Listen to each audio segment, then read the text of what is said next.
The Willamette River and Portland's Chinatown are connected to the basements of the oldest buildings in the city by a network of 150-year-old tunnels in Portland. When Chinatown served as the hub of trade and commerce, Chinese laborers constructed the tunnels.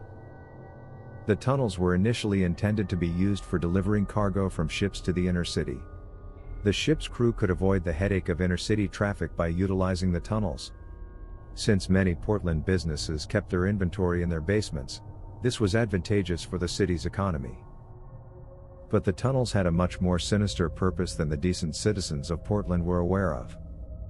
Before dumping their goods in Portland, several cargo ships traveled across the Pacific for several months.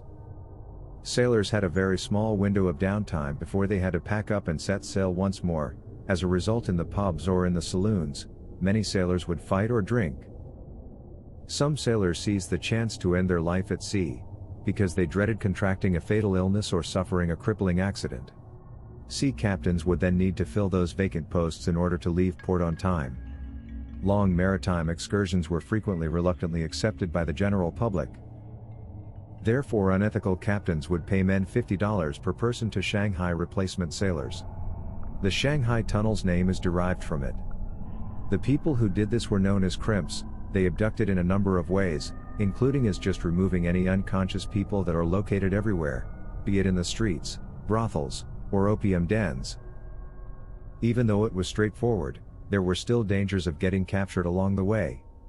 Saloons were the preferred locations for the kidnappers because they provided a continual flow of customers, and it was the ideal setting for carrying out the abductions.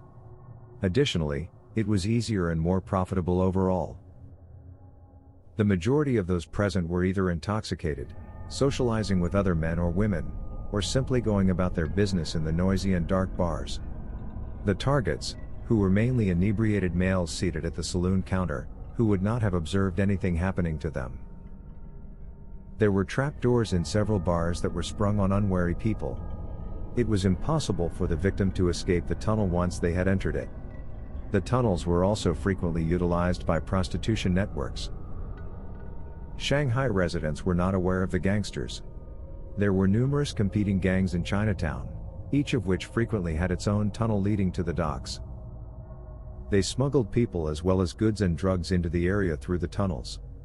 These supplies and people were delivered to the numerous taverns and gambling dens, via their own private tunnels and trapdoors.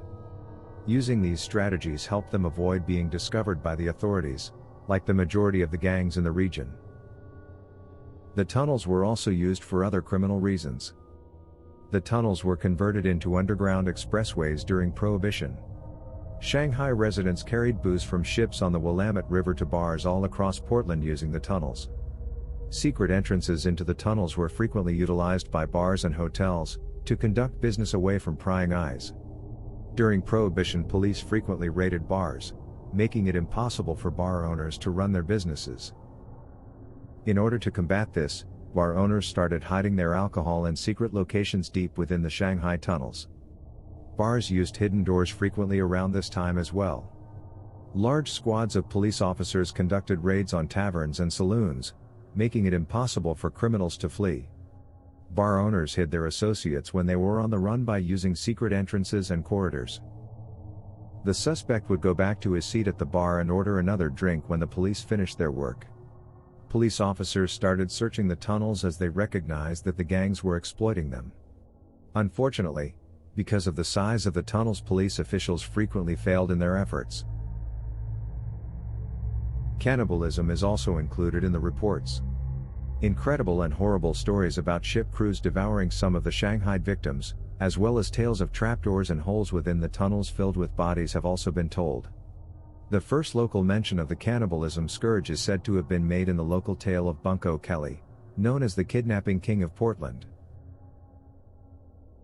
Today, visitors can explore the Shanghai tunnels as a tourist attraction. A reasonable estimate of 2,000 people per year was shanghaied through the tunnels during its peak of operation. Sadly, many unfortunate people perished before reaching safety. Deep inside the tunnels, many people were beaten and left for dead. In order to prevent their victims from speaking to the authorities, gangs frequently pull them down into the tunnels. There is proof that the gangs even punished disobedient members by keeping them in the tunnels. The gang members were frequently left alone and in the dark. After a predetermined amount of time, the gangs would bring them out and release them, but for some of the unlucky they wouldn't. A ghost called Nina haunts the Old Town Pizza restaurant, which is situated in the lobby of what used to be the Merchant Hotel. She has lived in this building for more than a century.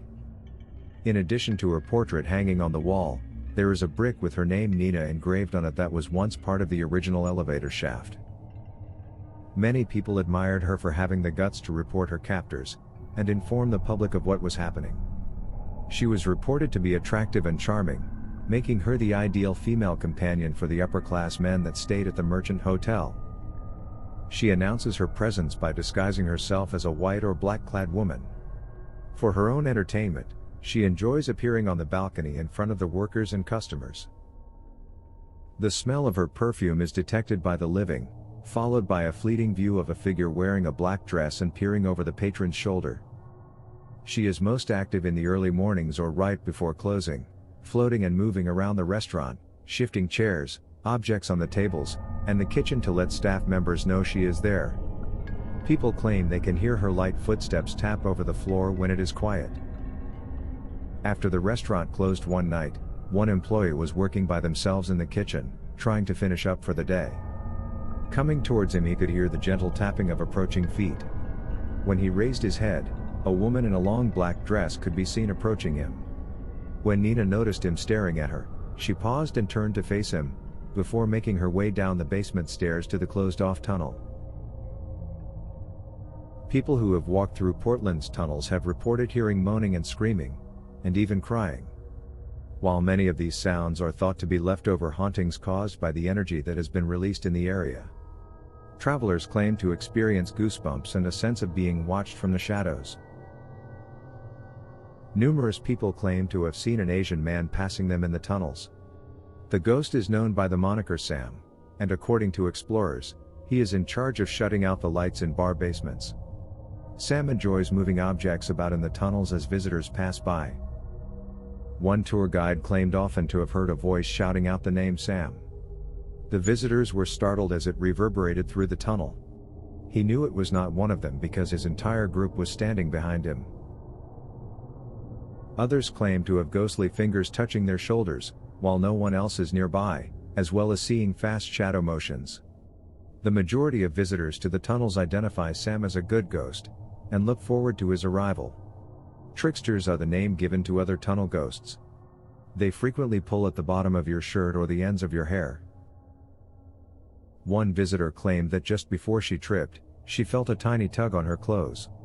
Despite the fact that most of the ghosts in the Shanghai tunnels are friendly, some people have claimed to feel uncomfortable because they think someone is watching them. Others report being flung to the ground.